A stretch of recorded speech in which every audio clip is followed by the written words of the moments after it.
All right, everyone, it is officially that time of the year. It is time for the Hooligans League playoffs.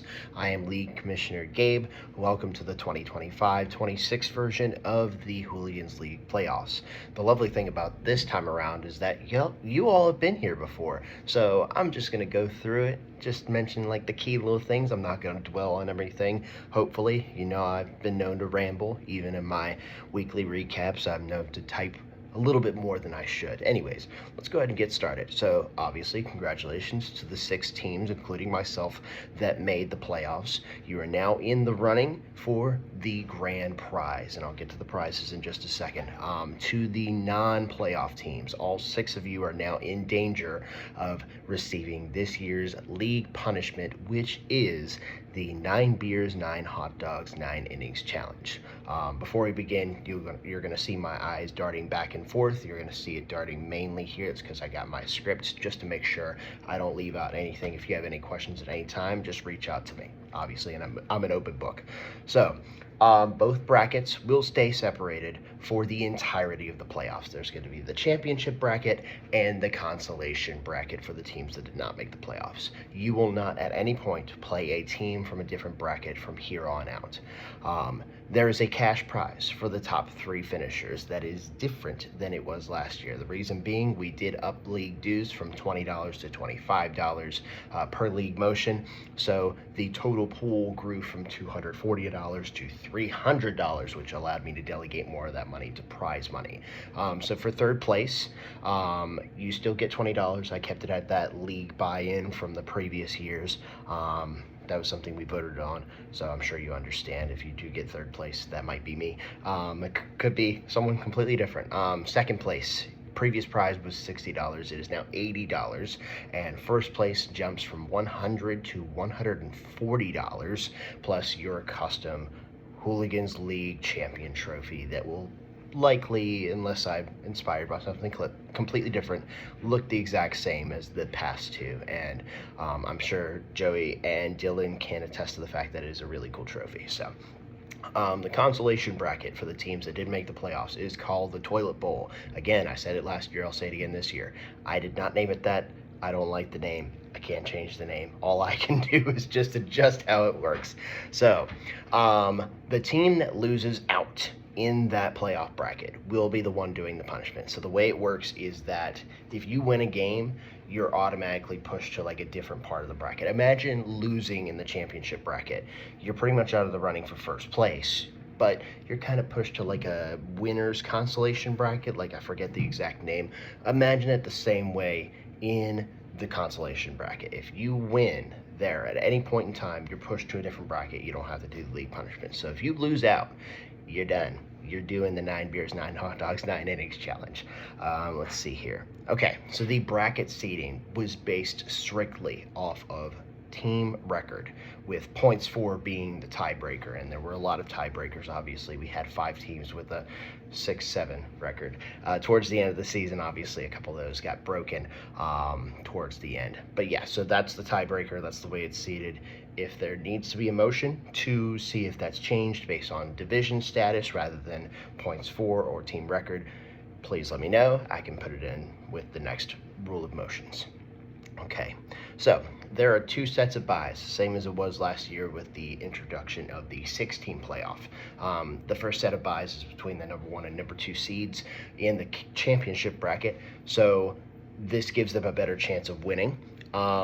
Whereas the number 11 and 12 seeded teams in the consolation bracket, they have one less chance to save themselves. So those 4 teams are number 1 seed Joey and number 2 seed Jared.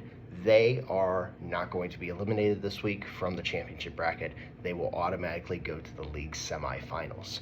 The number 11 team, Matt Jones, number 12 team Ryan, will have one less chance to save themselves from the league punishment, which means they will only have 2 games that they have a chance to win instead of 3 like the other consolation bracket teams. The draft order is we're about to have a introduction for my cat, possibly. Either way, the draft order is going to be the reverse of the playoff standings as it has been for years, and that's pending penalties such as tanking, failure to complete a punishment if you get last place, or failure to pay dues, which obviously has not been a problem at all. It's not a problem this year. It never is. Just throwing it out there.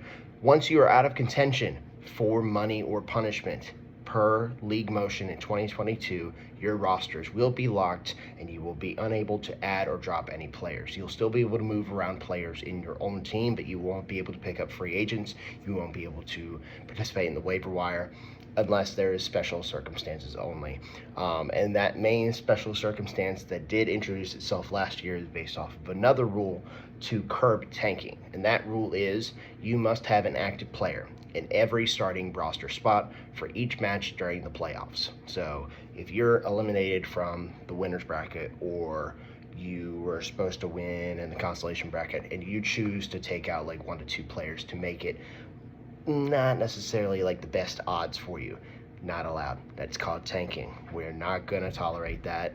We never have. And the points that it happened, I was like, okay, I needed to lay down the law. But that's okay. It doesn't happen anymore. That would be the special circumstance. If you don't have a player that you can insert into that lineup that is active and you know that, then reach out to me. I'll unlock your roster so you can make a change. It'll probably be after the waiver period so that the bigger waiver wire targets can go to teams that are still in contention, but we can work out the specifics if that happens again. Sorry again, Natalie, for last season. So yeah, you must have an active player in every starting roster spot for each match of the playoffs. Bye weeks don't count. So if you are Joe, Jared, Ryan, and Matt, this week, I mean, I don't care how your rosters look. You're not playing anyone, so it's completely fine. And this will also exclude like sudden injuries, like game time decisions. We're all busy people. We all got jobs. We got things to do.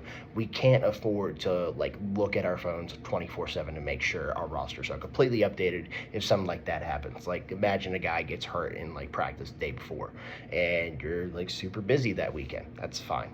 That I'm going to completely understand. But if it's like clear as day, like they've been on injured reserve since week 6, we're going to have a problem. But yeah, strictly to curb tanking. Now, to the not fun part, just talking about penalties, just a quick reminder, all of this, there's some small changes that I implemented in there, but it's nothing too crazy. So first and foremost, when I mention this, I am also in this pool.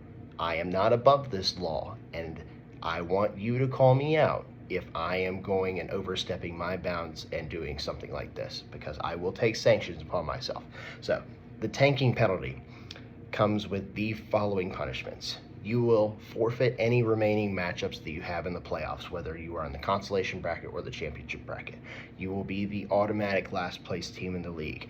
You will be the automatic punishment receiver. You will have the last pick in the draft the next year on. And something new that I did implement, we will have a league vote to determine if a lifetime ban is appropriate.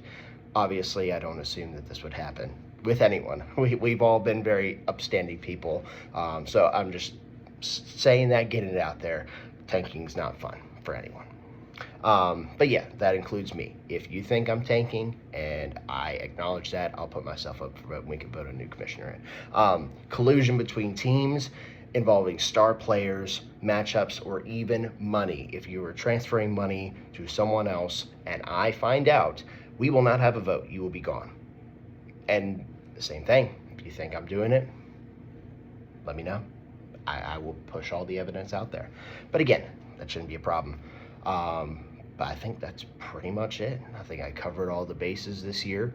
Hopefully I got this done in record time. I did not. It actually took longer than last year. Welcome to the playoffs, 2025-2026 edition. To those of you that made it along with me, good luck in search for the grand prize. Would you like to say hello? Hold on. Say hi. Now she'll be received. So good luck to you that made it, and to those who didn't make it, don't lose.